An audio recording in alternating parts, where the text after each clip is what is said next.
Selamat datang di channel kami. Football on Air adalah rumahnya para pecinta sepak bola sejati. Di sini, kamu bakal dapat konten terkini, tajam, dan seru seputar dunia sepak bola. Pangeran yang tak pernah mengkhianati Roma. Di tengah dunia sepak bola yang penuh dengan kepindahan sensasional, kontrak jutaan euro, dan janji-janji kejayaan, ada satu nama yang justru memilih bertahan. Ia tak terbuai oleh kilau trofi dari klub-klub raksasa Eropa.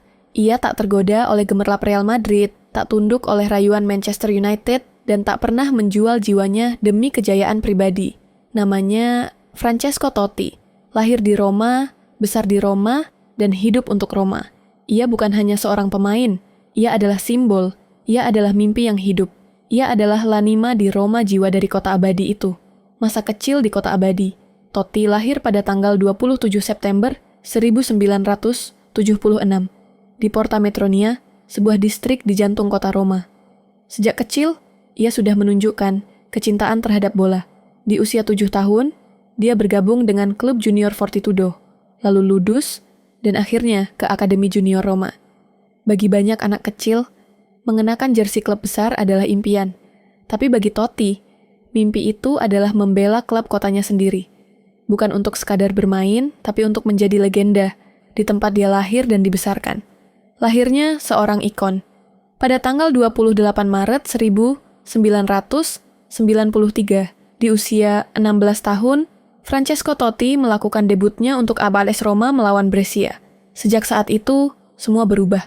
Setiap sentuhan bola, setiap umpan terukur, dan setiap gol yang ia cetak, semuanya bukan sekadar statistik. Itu adalah bentuk cinta kepada klub, kepada kota, dan kepada jutaan Romanisti yang melihatnya sebagai pewaris takhta, tawaran dari surga. Tapi ia menolak. Tahun 2004, Real Madrid datang.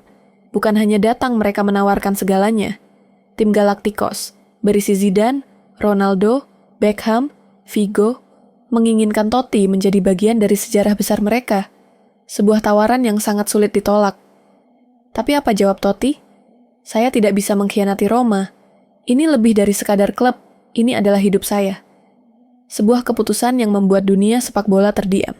Di saat pemain lain mengejar trofi dan kekayaan, Totti memilih untuk tetap tinggal di rumah, di tempat di mana jiwanya melekat. Momen kejayaan.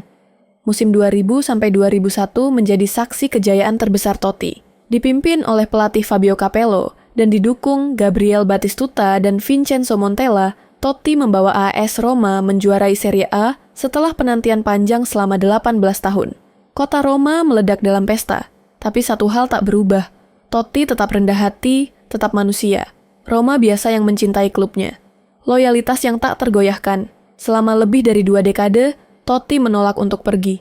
Meski Roma tak lagi menjadi penantang serius di Eropa, meski gelar demi gelar direbut oleh Juventus, Milan, dan Inter, Totti tetap di sana. Sebagai kapten, sebagai pemimpin, sebagai lambang harapan. Akhir sebuah era, 28 Mei 2017, Stadio Olimpico menangis. Ratusan spanduk bertuliskan, Grazie Capitano, membanjiri tribun. Kamera menyorot air mata, bukan hanya dari penonton, tapi juga dari para pemain. Hari itu, Francesco Totti memainkan pertandingan terakhirnya untuk AS Roma.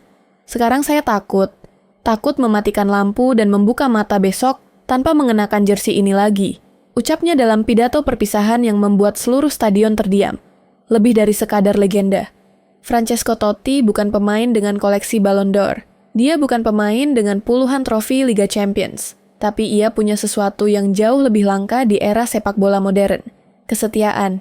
Ia adalah simbol bahwa dalam dunia yang semakin materialistik, masih ada nilai-nilai suci yang bisa dijunjung. Ia adalah bukti bahwa menjadi besar tak selalu harus berarti pergi jauh. Totti adalah Roma, dan Roma adalah Totti. Dan begitulah kisah sang pangeran Roma Francesco Totti. Seorang legenda yang membuktikan bahwa kesetiaan, cinta pada tanah kelahiran, dan dedikasi tak pernah lekang oleh waktu. Di era sepak bola modern yang penuh dengan gemerlap uang dan perpindahan pemain, Totti tetap berdiri sebagai simbol bahwa ada hal-hal yang lebih berharga dari sekadar trofi, kehormatan, kebanggaan, dan hati yang tak pernah berpaling. Kalau kamu terinspirasi oleh kisah Totti, atau mungkin punya cerita tentang pemain lain yang juga layak dikenang, tulis di kolom komentar ya. Jangan lupa untuk like, subscribe, dan nyalakan lonceng notifikasi supaya kamu nggak ketinggalan kisah-kisah luar biasa lainnya dari dunia sepak bola. Terima kasih sudah menonton sampai akhir. Sampai jumpa di video berikutnya. Dan ingat, dalam sepak bola, seperti dalam hidup, kadang yang paling berharga bukan tentang seberapa sering kita menang, tapi tentang seberapa tulus kita mencintai apa yang kita perjuangkan.